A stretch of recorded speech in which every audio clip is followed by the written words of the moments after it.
All right, so I'm going to be going over the holiday lighting business model. I'm going to be breaking down the service and what you need to get started because I know there's a lot of overwhelming information out there that can kind of stunt your growth or stop you from even starting. So I'm going to try to clear this up and make this as transparent as possible. So let's get right into it. First, what does the service entail? We do everything from design, install, to repairs if needed while the lights are up, to take down in storage after the holidays.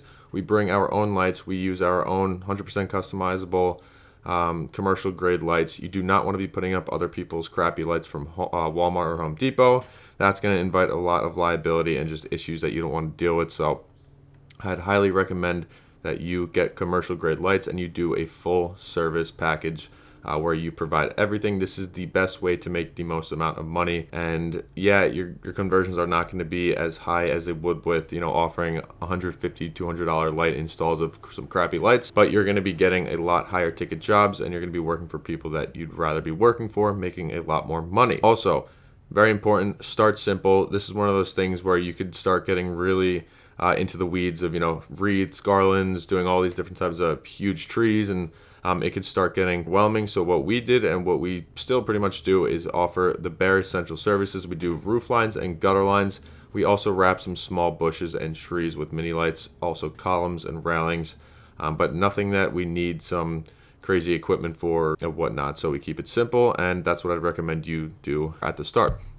So business setup. If you're not going to be running this out of an already existing business, you're going to need an LLC.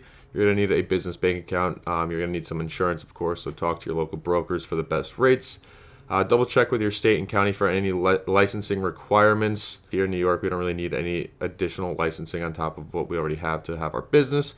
So you're going to have to do your own due diligence there. You're going to need a website, and if you already have a website, if you're operating this under an existing business like a pressure washing or landscaping business, I would make another service page dedicated to your Christmas lighting business so that you could showcase your service there and also start targeting those keywords that'll help you rank higher in the search rankings. And then, of course, you're going to need an email if you don't have one already. Custom relationship management software, Jobber, is what we use. It's great for Christmas lighting. You could include the mock-up pictures, and it's just my favorite CRM. So if you want to check that out, you could use my affiliate link and get 2 free months with an additional exclusive discount on your plan when you sign up. And then, of course, you're going to also want to start posting on your social medias. If you already have an existing business with social medias, you're going to want to start posting on, in local Facebook groups about your Christmas lighting services that you're offering, and also organic posts on, Instagram and Facebook as well. So for the equipment, I would recommend, and what we have is a 28-foot extension ladder. So this allows us to get pretty much most 2-story homes. And then I would also recommend getting a foldable Gorilla ladder, which is this thing right here. It's an A-frame ladder that is extendable and adjustable, and they come in handy so much. We've been using it from day one in our pressure washing business, and we still use it till this day in our pressure washing and Christmas lighting business. So highly recommend getting that. You're going to need some wire cutters because you're going to be cutting and splicing a lot of wire, so definitely get a good pair of wire cutters. And then, of course, a cordless hot glue gun. This comes in handy a lot, and you'll see a lot of guys that do this business have these on hand at all times. They come in handy more often than you would think. You're going to need hot glue and, of course, tape as well. And zip ties. Get all different types of zip ties. Zip ties are super important, and you're going to need them a lot. So this is the inventory, and I'm going to be going over kind of the 2 different types of bulbs and wire that you can get. I'm going to try to keep this as transparent as possible because this can get a little confusing. But first, you're going to need some bulb wire. So this is this wire here that the bulb sockets are on that you screw the bulbs into. So we get 15-inch spacing SPT2 bulb wire. So there's SPT1 wire and SPT2. I'm not going to be going over the difference and going in depth on those. Just know that there's 2 different types, and whichever one you get, all of your wire has to be congruent with that. So if you get SPT1 bulb wire, you have to get SPT1 bare wire, you have to get SPT1 male and female clips, and everything else you get has to be in line with that. So we do SPT2 because it's more reliable. So we do SPT2, it's a little higher quality. So that means our bare wire is also SPT2. And then in terms of our bulbs, there is C9 and C7 bulbs. C9s are what we use. They are slightly bigger, I believe, than C7s. I've never even used C7s, but I believe they're slightly bigger and slightly more reliable in harsher weather climates. So we're here in New York where we get some pretty harsh weather. So C9s and SPT2 are what we use for the most reliability so that we have the least amount of callbacks. Do your research there if you want to use SPT1 or SPT2, and if you want to use C9 and C7 bulbs. And then you're also going to need some flex clips, of course. So the flex clips are these little clips here that clip onto your shingles and gutters. So that's how you attach the bulbs to the outlines of the house. Then you're going to need some male and female plugs. So these are what you put on the end of each wire so that you can connect your wires together. And then mini lights, these are not absolutely essential, but they are definitely something I'd recommend having and starting to offer. You could wrap columns and railings and bushes with mini lights. We started without the mini lights, but a lot of people wanted a little bit more light than just the gutter line. So we started, wrapping bushes and things like that. And then of course you're gonna need some photocell light timers. You can get these on Amazon. I think their BN Link is what we use, that brand. But I've talked to my lighting supplier, and you're not gonna get them any cheaper really from a light supplier. So you can get them on Amazon and just order a ton of them so that you have them. This is what all of your lights are gonna connect to, and it's gonna plug into the outside outlet of your customer's house. And this is what's gonna turn the lights on automatically at night when it gets dark. So that is pretty much all the inventory that you're gonna need to get started. I also have this all laid out in my free Christmas lighting simplified PDF if you want to check that out. All right, so now it's time to talk about marketing. So you got to get your first customers, and what I would recommend and what we did last year is we ran Facebook ads. So Facebook ads are, they're killer. They bring in a lot of leads. You just got to make sure you do them properly. And I will make another video at some point about the Facebook ads, but get a good picture of a house, throw it in Canva, make it look nice, and then put it in a Facebook ad. Maybe run it to the messaging platform on Facebook where you can have it automated, ask your customer or your leads all the questions that you need in order to complete the lead and follow up with them. That's what we do. And then we get in touch with them.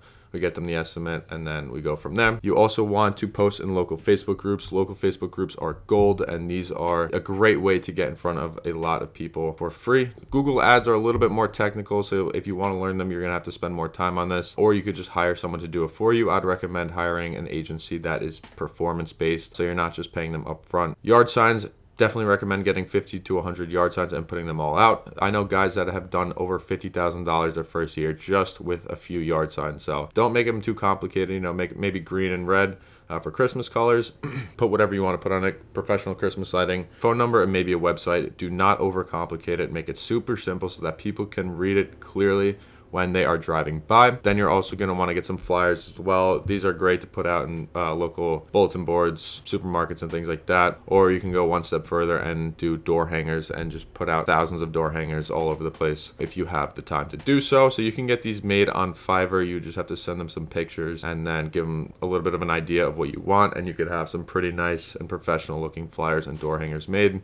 You could also go door knocking. Door knocking is something that, of course, a lot of people don't want to do, but it is a way that you can start selling your services as soon as possible for pretty much no money. If you have an existing customer base, if you're running this off of an already existing business, I'd highly recommend sending out an email campaign, ringless voicemail, or a text campaign to your already existing customer base, giving them some kind of offer, maybe $100 off before Halloween or Thanksgiving, whatever time it is when you're seeing this. And then next, this is a little more technical as well, cold outreach to local businesses, reaching out to car dealerships, shopping centers, and you're gonna have to find the right person to get in touch with. So this takes a little bit more effort. It's a little longer and a slower process, but in the long run, getting big commercial contracts could be very lucrative.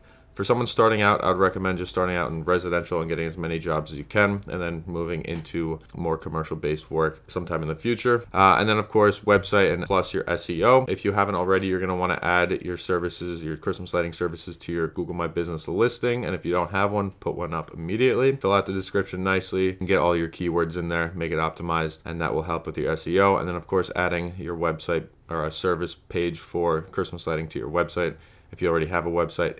And if not, then you can build a whole new website dedicated to your Christmas lighting business. And that is something that will be very helpful in the long term with your SEO. So then once you start ranking organically for Christmas lighting installation keywords, you're going to start getting more and more organic leads. All right, so pricing is pretty standard. It's usually about $9 to $12 per foot. That's the range that we're in, but of course this differs in different areas. But seeing what I've gathered from different people in different areas, this is pretty much the standard. You kind of just got to figure out what you want to charge based on your cost. So that's going to be relative to your own business.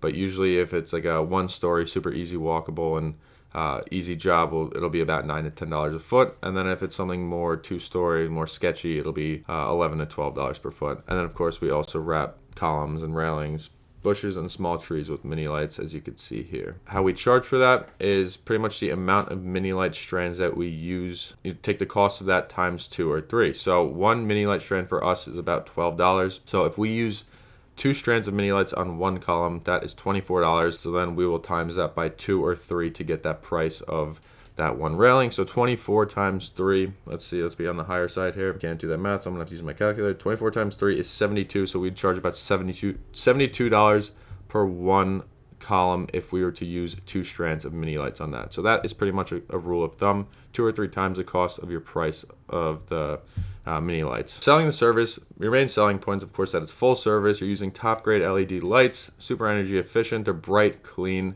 and everybody loves them. You're going to have to qualify your leads as well. So this is going to be very, very important when you're getting a ton of leads in, because there's so much demand in such a short amount of time for this service. You have to qualify your leads by somehow letting them know about your minimum over the phone. So we have a minimum of $1,000, and most people don't understand how much the service actually costs. So this is going to help you save so much time and so much energy dealing with people that are going to be pissed because your prices are so high and they weren't expecting that. What we do with every customer that calls in is we let them know. So we offer a full service lighting package. This includes install, design, repairs if needed, takedown and storage, and our packages start at about $1,000 or $999. If this sounds good to you, we'd be happy to get you a quote. Something along those lines. You don't want to sound snobby or anything. You want to kind of ease it in there slowly, but you want to let them know so that they have somewhat of an idea of how much this actually costs. But just make sure you somehow qualify your leads. All right, so I'm going to go over the process of how we quote out our jobs online. It's pretty simple and straightforward. So first, we're going to want a picture of the house so we could actually see what they want done. So I found this picture of this house online. And if you can't see it online, then you're going to have to request a picture, or you're going to have to go in person.